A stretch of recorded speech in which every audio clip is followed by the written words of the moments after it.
I'm going to say this, and I said it before. God, I hate to say this, but I'm going to have to say it because it's only right to say. I need to put a caution down in black women's spirit. You are not safe in the church. Put it in the chat and let me explain myself. Black women, you are not safe in the church. And let me tell you this.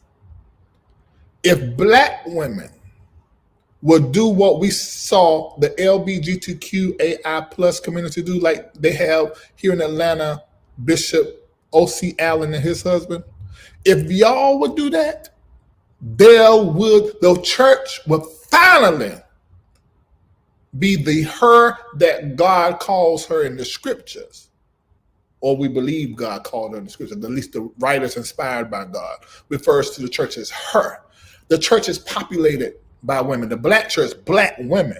Why the hell they not the pastor? Why are they not the apostle? Y'all need to look at the woman king and do what the hell Viola did. Do what needs to be done. And some man that got the right spirit like that king is going to declare, and it's a shame it got to be that way, some man is going to declare you the woman king and put you where it belongs. The only way black women going to be safe in the or safer in the church if their leaders and leadership is a reflection of them. That patriarchal man running the church thing got to die. And I hate to say that. God knows I do. Because I love the church and I love what it has been. But there's a lot of black women that's been pained in the church that they built. And I will be less than a man to recognize that. I'll be less than a man of God. I don't care what y'all think out here about me. My folk know. This did not say it. You're not. So even if you're in a good church that you see as a good church, oh, I'm safe, my man of God. You safe because he don't like you, or he don't want you sexually, or because you don't have too much to offer, or you're just not his cup of tea, or you're not in the right position. But there's some woman in that church that's probably suffering in silence. So what black women need to do is start checking on each other. Behind the pastor back. And I hate to say this, but hell, I can't help but think about my mom and my two daughters. Of course, Delores, you're not encouraging people to leave the church. No, I'm not. But what you are saying is that there are ways to deal with these types of issues, and your way was to write a book, and it has helped you so much. We need to make church safe again. We need to make church safe again. So we need to make church safe again. I'm sorry, you guys. This is Delores, the pastor's daughter. I was cut off in my last live. I apologize, you guys. My husband reset the Wi-Fi right in the middle of my live. So that's what had happened. But so I'm back though, right? Still talking about the same thing.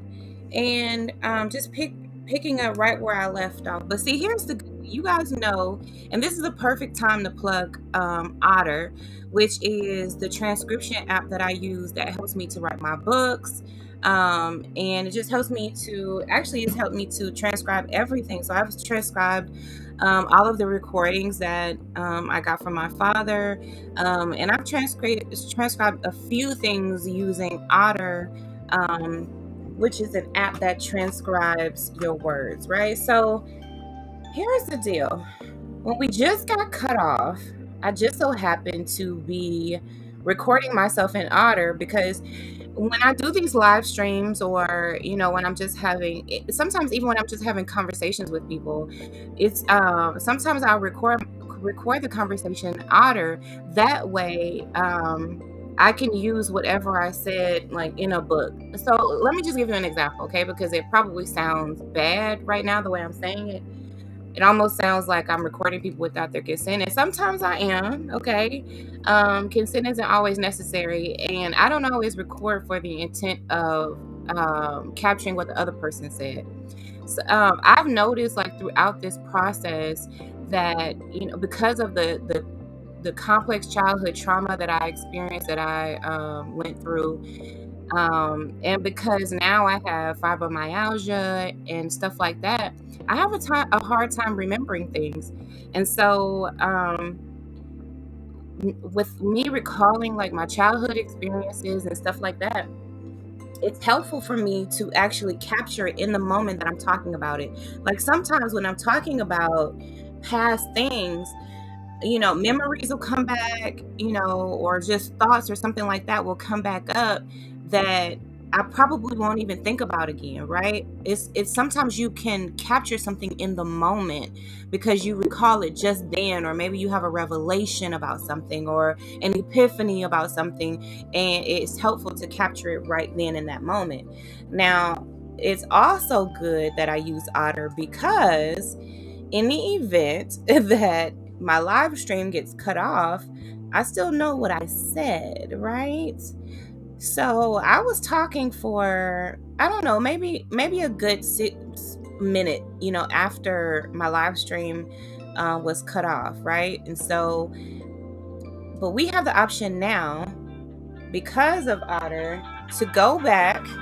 Hold on, y'all. I guess you ain't watching my live, huh, child? All right, child. Bye. Y'all always be telling on y'all self. But like, I know you ain't watching my live because you know that I was on live when you called. Anyway, so here we go. This is Otter, right? Can y'all see that? No, you can't see it because I have on an overlay. Hold on, you guys. Okay, so this is Otter here. And let me make it bigger for you so that you can see it, okay?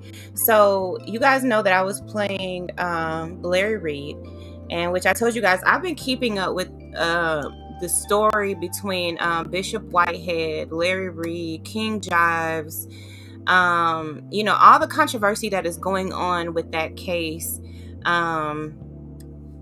I've just been keeping up with all the drama. Now, obviously, I pick and choose my battles, right? Like, I feel like I would be well within my rights to kind of talk about the Bishop Whitehead situation and the robbery and all of his shenanigans. The only thing I'm really going to talk about in a different stream is the assault against the lady that came in his church, the prophetess that came to his church on last Sunday. And so I'm going to discuss that because I think that we have not realized, right? Like, we've taken that situation and granted, I haven't been too happy about people's remarks about the woman who did it and their lack of I guess commentary on the bishop's actions, on his actions themselves, right? But I hesitate to talk about certain things because this community has become so dangerous, right? I mean, like, people have received threats. Of course, there are lawsuits that are, being put out there now. And there's been a lot of just really terrible things that have happened as a result of that whole case and of calling that bishop out. And I really just don't want no parts of it because, as you guys can see, like, I have my own drama going on with my own family, and speaking out against things that are happening within my own family. And it all stems back to the church, and it keeps on stemming back to the church. But we keep having this kind of like this mindset that if we talk about the church, and then we're causing division. If we call anybody out about bad behavior, then we're causing division in the church. Never really realizing that this division and this all of this confusion that is going on in the church, it is stemming from the leadership, right? Because we have narcissistic leaders in our church who are spiritually abusing the members. And when I say the members, I specifically mean Black women and children, predominantly. But we could take the whole Black off of it and just say women and children. Because really, at the end of the day, women and children are the ones who are victimized, right? Because when you think about the leadership in churches, is male dominated. It's male-dominated leadership in churches. But yet, week after week, day after day, we are hearing about these headlines of yet another spiritual leader doing some crazy stuff. But it's almost as if we are not smart enough, right? Not smart enough to realize that we're allowing this stuff to happen because we can do something about it to stop it, right? And of course, no one wants to believe that they are actually responsible. But if you have the power within your hand to change things, right? You don't, and instead you condemn those who do, then yeah, you are partially the cause of this. It's really sad to say, right, that even though these abuses have mostly been perpetrated by the male leadership in our churches, it is the women in our churches that are keeping it going. Right? Think about it. Think about when I called out my very own uncle and my father's bishop for the behavior of my own father, and I got attacked by my own family. If the church is not safe for the pastor's daughter, who is it safe for? And no, it's not in my intention to cause division or to make anyone leave the church. Look. Of course, Delores, you're not encouraging people to leave the church. No, I'm not. But what you are saying is that there are ways to deal with these types of issues, and your way was to write a book, and it has helped you so much. We need to make church safe again. We need to make church safe again. We need to make church safe again. I said that in the interview. That was my very last statement that I made before the interview ended. And of course, you know how people will do. People will pretend that I'm the one who's causing division here, and I'm the one who's like, oh, she's saying it is not safe. Well, you hear a whole man, Dr. Larry Reed, who has been in the church his entire life from what I understand. And he's telling you the exact same thing. But this was what I was trying to do. I was trying to show you all what I said at the end of that, at the end of the recording, and then I'm gonna take this otter off the screen. Let me start here. You guys know that I received threats. I had cousins, female cousins of mine, that were stalking my page. They were stalking friends of mine's page who, you know, commented on the post in my defense, and it just really turned into something ugly. And then from there, I had two of my brothers. Now, you guys know I have four brothers. If you've been following my story, I have four brothers. I am the only girl, and I am actually second to the youngest. And so I have two brothers that are in support of my father, and I have two that are not in support of my father, and are in support of me exposing these issues, right, that have happened in the church, in my parents' church. And so I had two of my brothers that were kind of doing stuff on social media. They were making posts. I had one that was sending me stuff that was you know, basically trying to stir up a little bit of drama. You know, they wanted me to be off balance. You know, it was really essentially what it was, right? And then from there, like it got into a bit of a mess with my cousins and stuff like that. I did a live stream and, you know, offered them the opportunity to come on to my live stream and publicly say what their issues were with me calling their father out, who was my father's bishop, by the way, and who was also a family member. He's my father's brother and his bishop.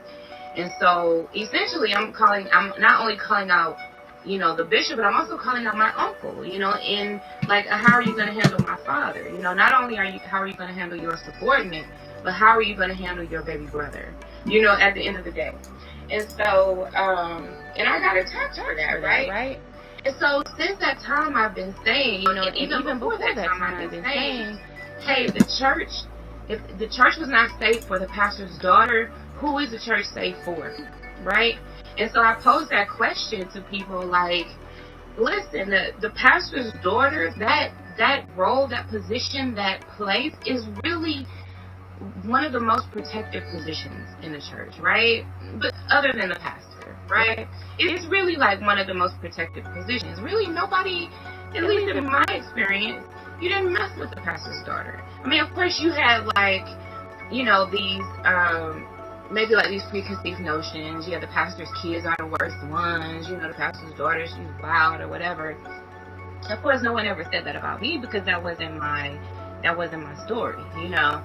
But the pastor's daughter position is one of those positions that's really protected, you know, and pretty much everybody in the church is kind of like looking out for the pastor's daughter. It's just kind of how it goes.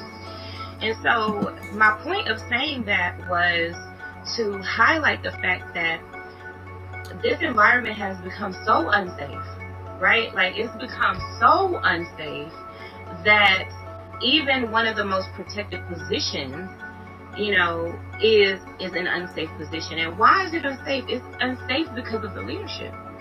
Because of the leadership.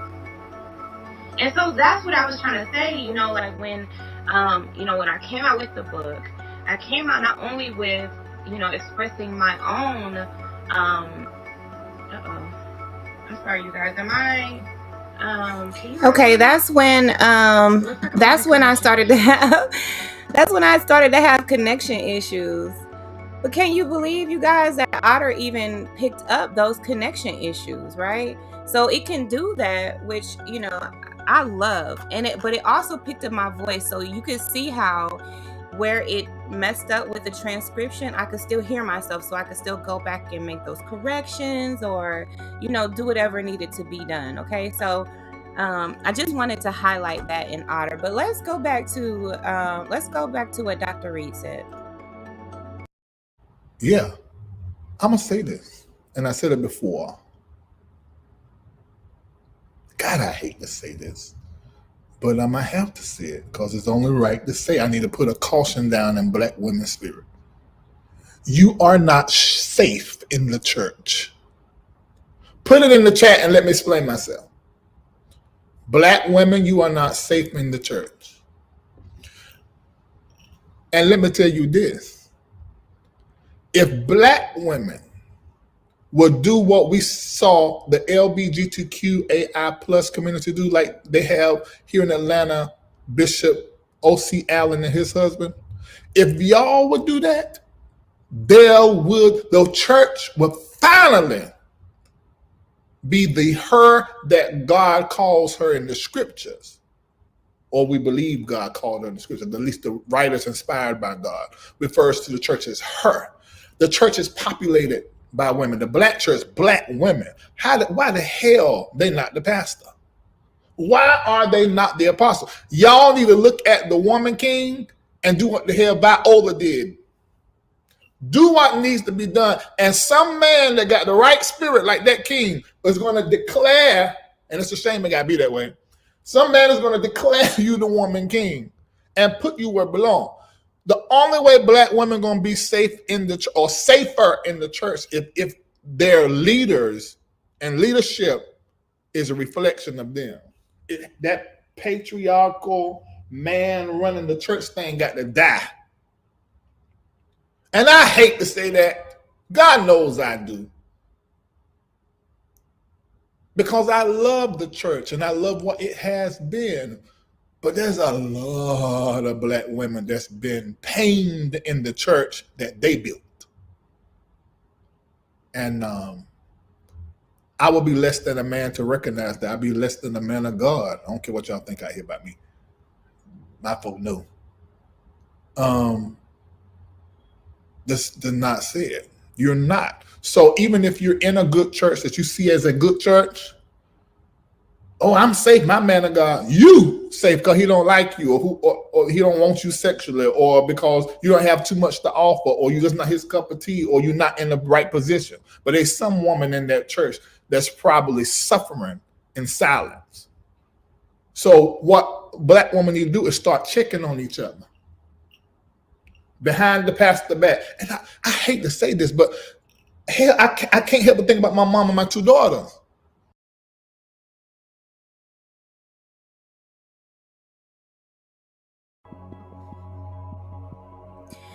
Let's check the transcripts, okay?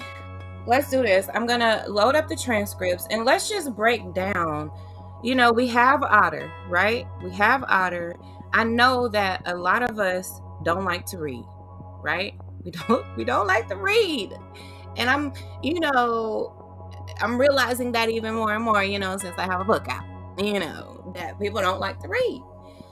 I do appreciate if you bought my book, but please read it. I really want you to read it, okay? Because this is very important. It's important to me. It's important to all of us. I miss church. Let me just say that, right? I miss church. I miss the fellowship. I miss the praise. I miss the worship. I don't miss the spiritual abuse, right? I don't miss the all the pomp and stance. I don't miss us like elevating one man above everyone else, right? Like I saw a leader who loved to be served but rarely served. Like, yeah, my father did things, and they all do things. They all, they'll give, they'll pray for you, they'll be there for you, they'll do things, right?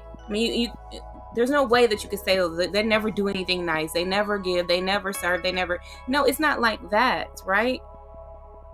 It's just that when you know what you're dealing with, then you know that even that bit of service that they give is for an ulterior motive, right? It's for a reason. It's part of the manipulation game, and so you can't really get caught up with it. You have to take the person's total behavior. You have to take the pattern of behavior and analyze it that way. But let's check the transcripts and see what Dr. Reed said about let's just break down exactly what he said, okay? Because sometimes when you actually read those words and you break down what a person has said, then you can really take on the meaning, okay? So that was my whole point of saying that. But let me do a quick copyright disclaimer as we get into the transcript.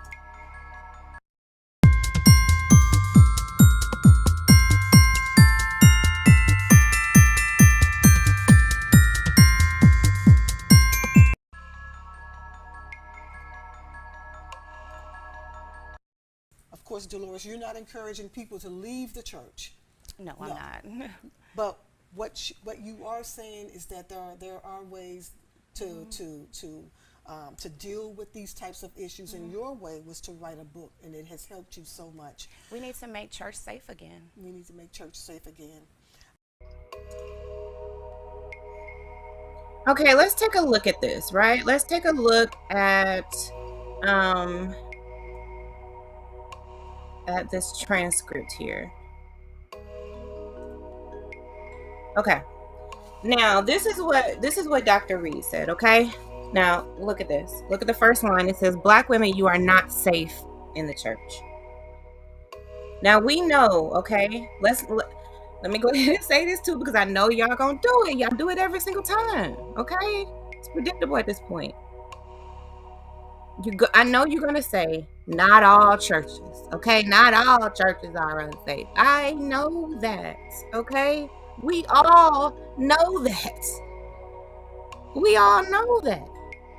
So let's don't gaslight the situation, right? Don't try to, divert the whole conversation and all of that. Like, let's just not do that, okay? We know not all churches are unsafe, okay? But the ones that are unsafe, and we have to address that, okay? We have to address that. So this is what Dr. Reed says. Black women, you are not safe in the church, okay? He goes about a bishop that's in Atlanta, suggesting that we do what that bishop has done. I don't know that bishop, so I can't really speak on that. And at some point, I suppose it would make sense to look up what that bishop has done to see what Dr. Reed is talking about there. Uh-oh. Hold on, y'all. Okay. So, but let's save that for another time, okay? Okay, so let's do that. This is what he says. The church is populated by women. The black churches, black women. Why the hell are they not? Why the hell are they not the pastor? That's what he said there. So you see how Otter messed that up right there, but we can hear the transcript, so we know that that's what was said, right? So he said, why are they not the pastor? And I can tell you why, because a lot of us believe, even us women, not me, but a lot of us believe that a woman does not belong in the pulpit. That a woman's place is not in the pulpit, right? And so a lot of us will not be okay with that. In fact, we'll accept a pedophile in the pulpit. We'll accept a pimp in the pulpit. We'll accept, a fraud in the pulpit. We'll accept everything else in the pulpit but a woman. But that's a problem, because the black church, or every church, is made up by mostly women, but especially the black church, right, is made up of mostly women. But why are women being abused in a place where women dominate the demographic? Why are we being abused in a place that we outnumber the people who are abusing us? That makes absolutely no sense to me, which means that there's an abuser, but there is a group of women who are supporting the abuser, which puts other women in danger. Let's keep going. He says, why are they not the apostles, right? Why are they not the apostles? Then he says we need to look into Woman King. I haven't seen that movie yet either. Have y'all seen that? Apparently, I guess we need to watch it, y'all. Okay? And then it says you have to do what needs to be done, right? What it says right there. Do what the hell that needs to be done. And then he says some man that's got the right spirit is going to declare you king, the woman king. Now, I think we've kind of seen that today, right? Have you guys seen the TD Jakes and the Sarah Jakes Roberts clip from today, where TD Jakes passed on the mantle? He passed the baton to Sarah Jakes Roberts, which you guys know I love her. I absolutely love her. And we're going to have to analyze those transcripts too, because the things that he said to her, we need to dissect. As women, we need to look into that, okay? And then he says some man is going to declare the woman king, and okay. But of course, it does suck that it has to be that way, right? But that's the society and the culture that we live in. That's the system that we've all created, that in order for a woman to take her rightful place, then it has to be a man that vouches and validates that.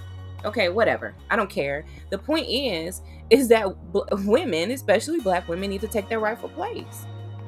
And I believe, just as Dr. Reed apparently believes, that the church is not going to be a safer place until that happens. Listen. The only way black women are going to be safe safer in the church if their leaders and leadership is a reflection of them. Right?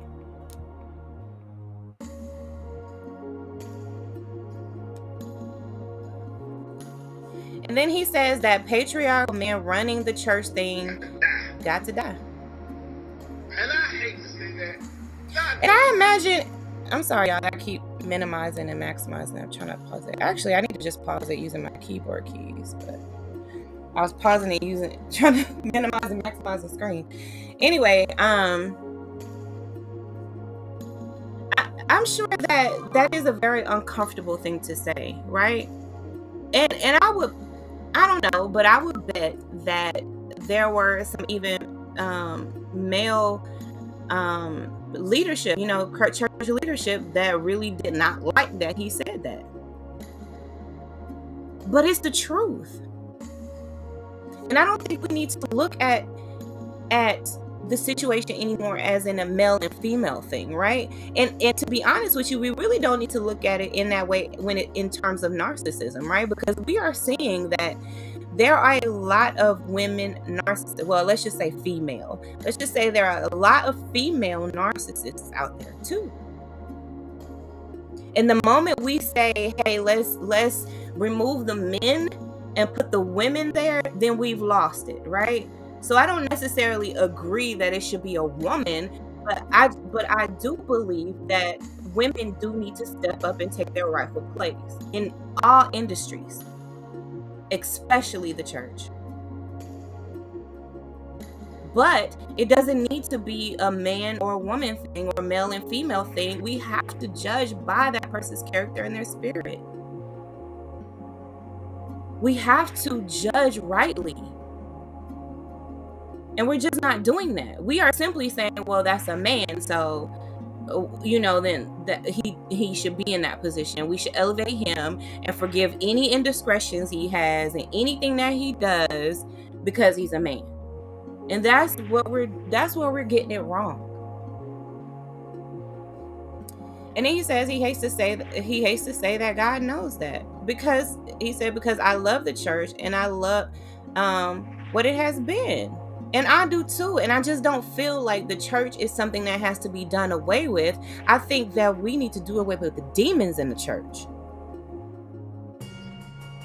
And right now they have taken over. And we got to take it back.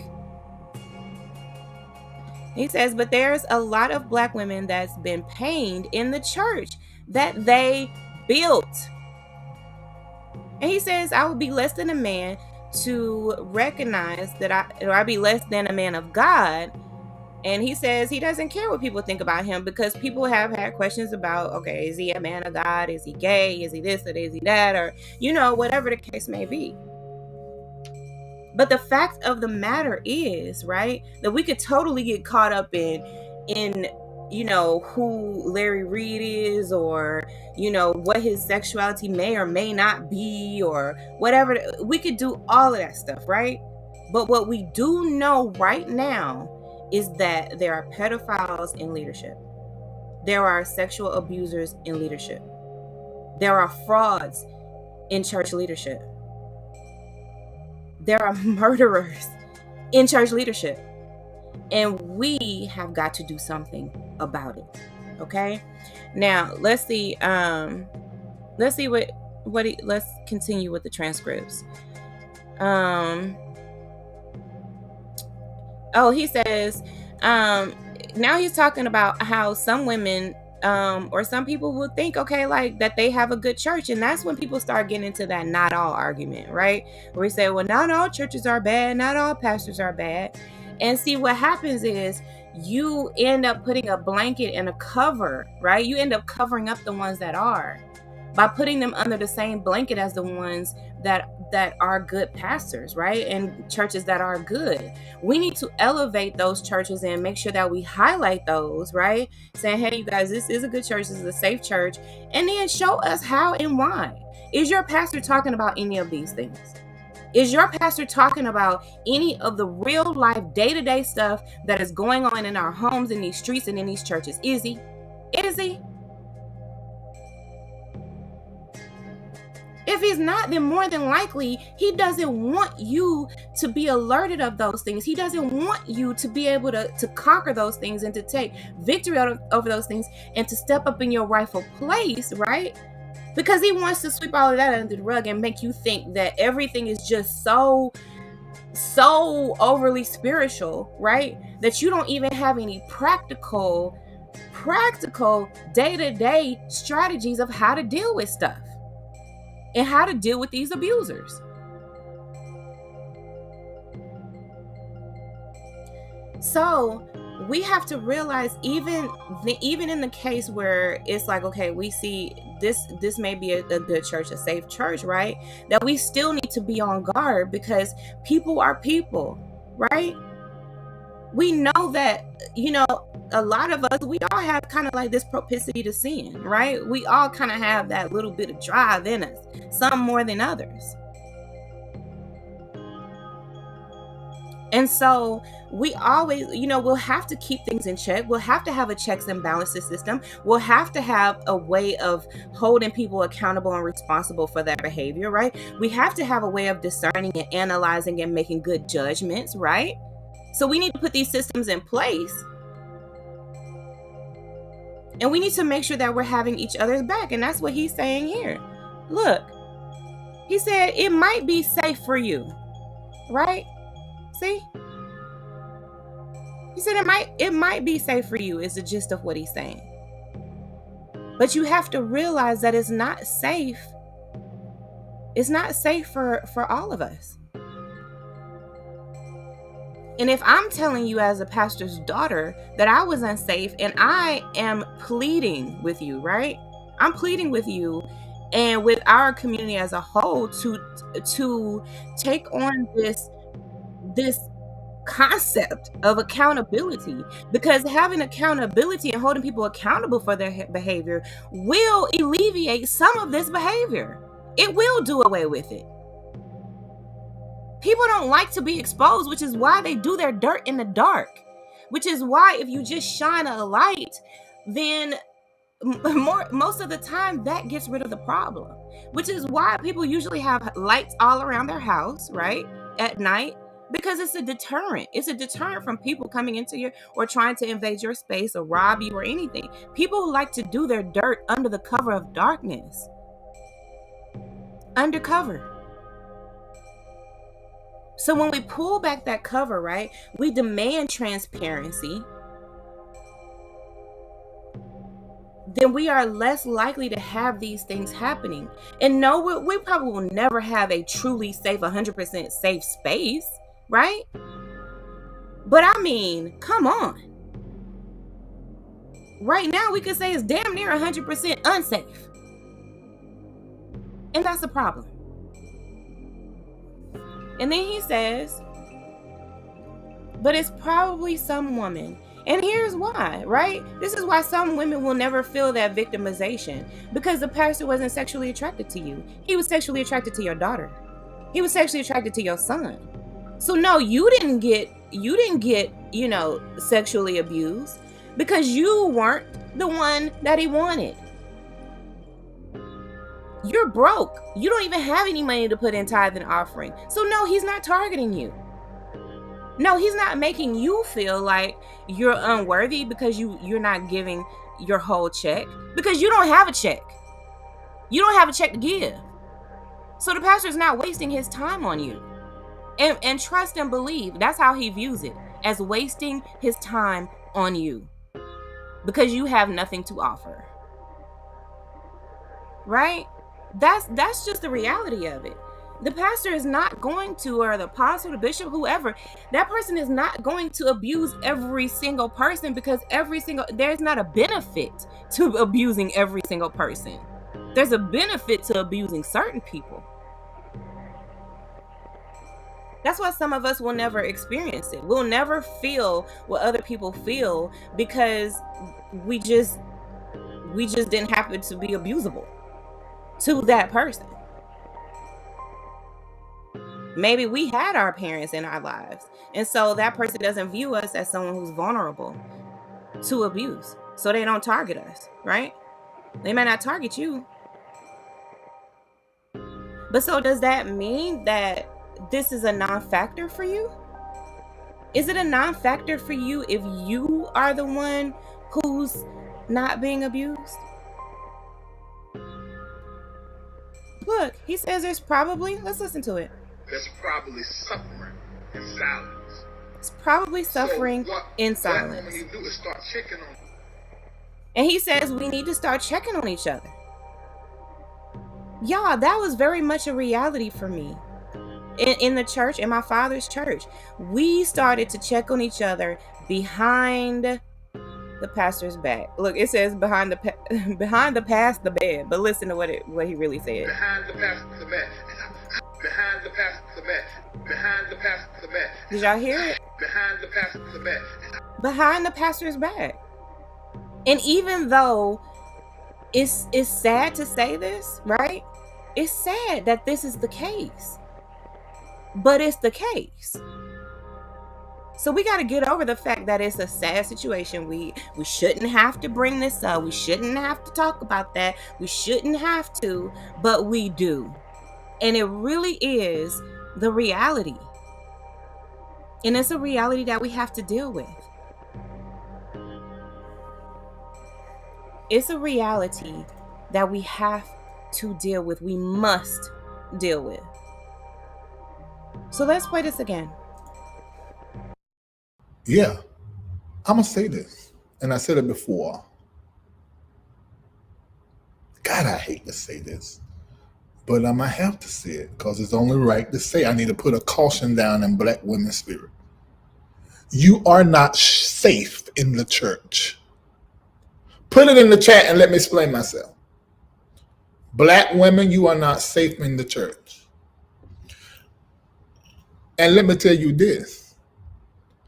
If black women would do what we saw the LGBTQAI plus community do, like they have here in Atlanta, Bishop O.C. Allen and his husband, if y'all would do that, the church would finally be the her that God calls her in the scriptures, or we believe God called her in the scriptures. At least the writers inspired by God refers to the church as her. The church is populated by women. The black church, black women. Why the hell they not the pastor?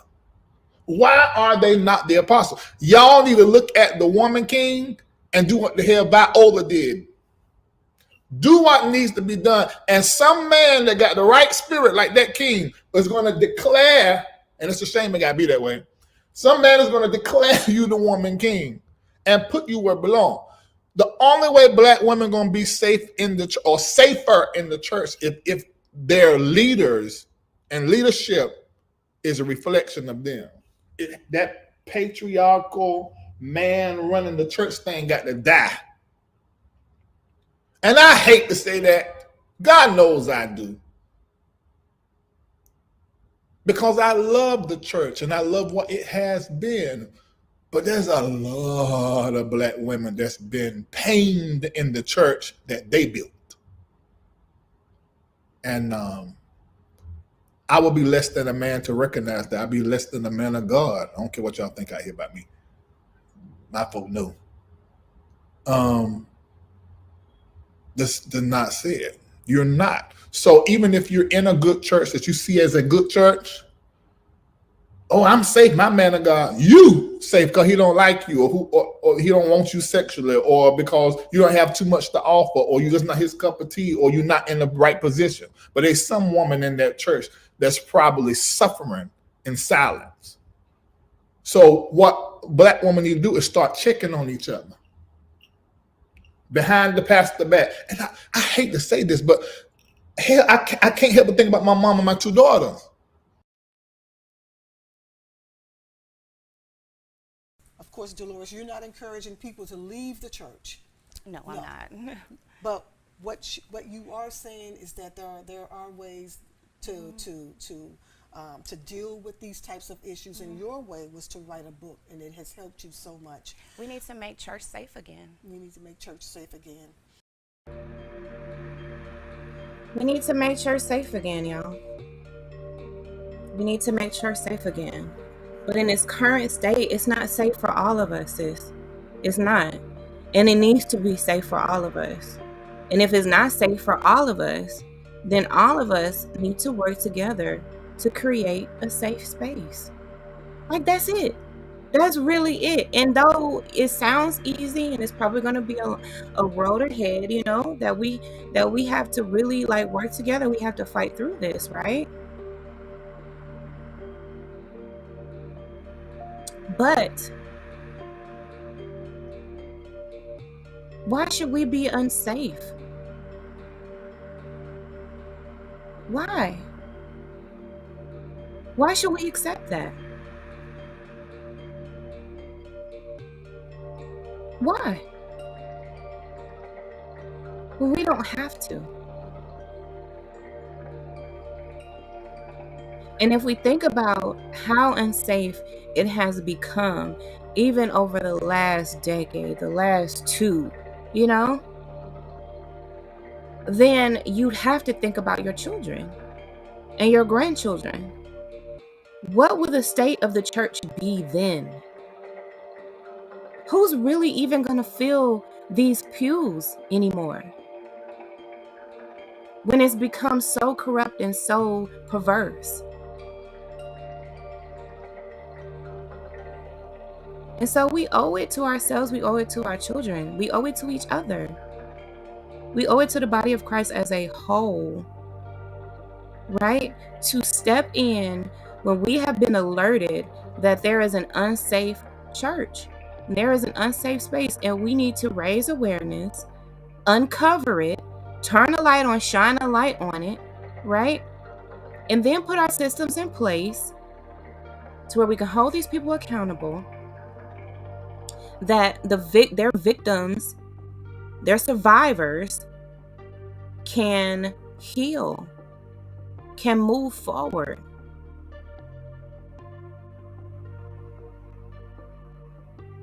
And so that's my mission, right?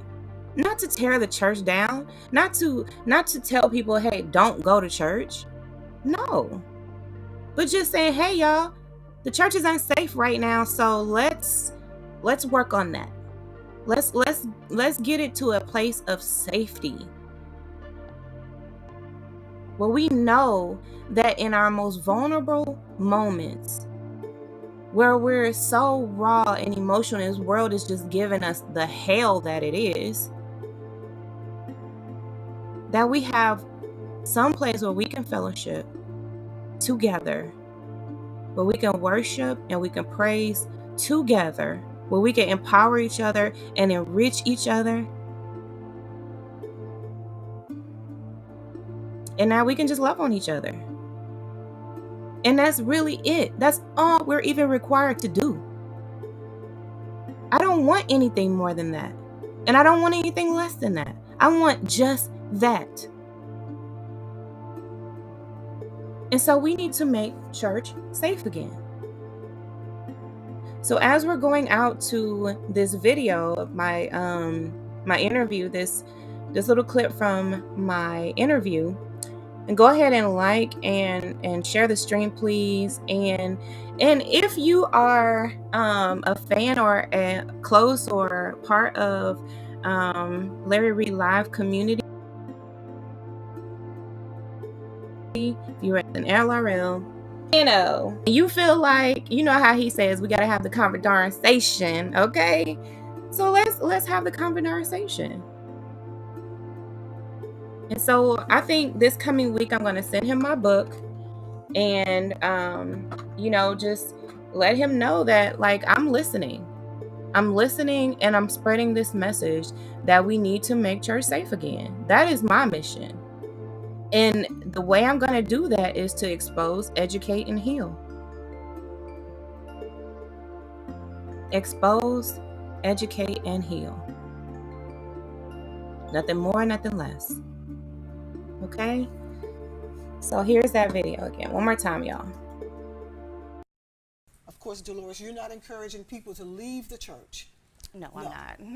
But as a matter of fact, let me put this on. Y'all go ahead and like and share the video really quick.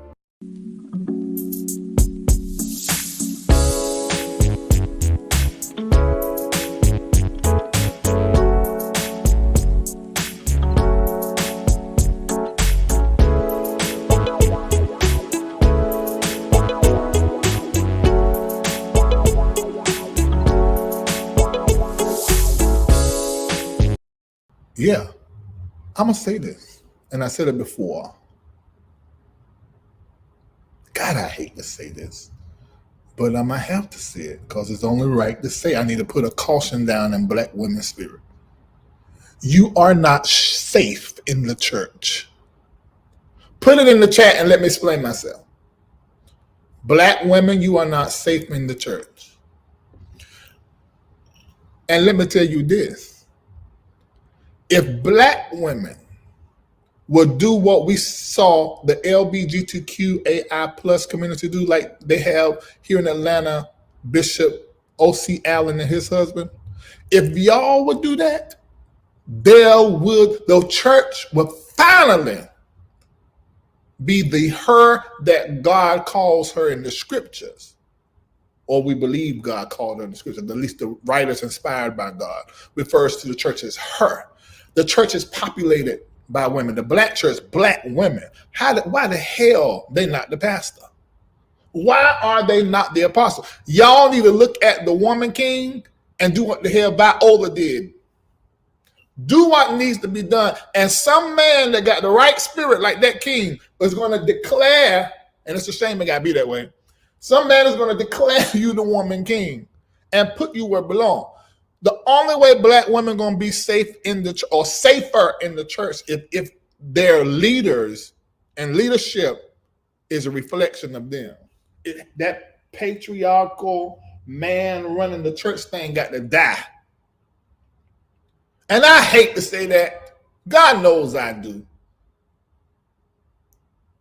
Because I love the church and I love what it has been. But there's a lot of black women that's been pained in the church that they built. And I will be less than a man to recognize that. I'll be less than a man of God. I don't care what y'all think out here about me. My folk know. This did not say it. You're not. So even if you're in a good church that you see as a good church, oh, I'm safe, my man of God. You safe because he don't like you, or he don't want you sexually, or because you don't have too much to offer, or you're just not his cup of tea, or you're not in the right position. But there's some woman in that church that's probably suffering in silence. So what black women need to do is start checking on each other. Behind the pastor back. And I hate to say this, but hell, I can't help but think about my mom and my two daughters.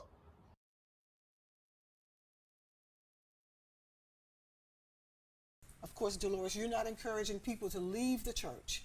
No, I'm not.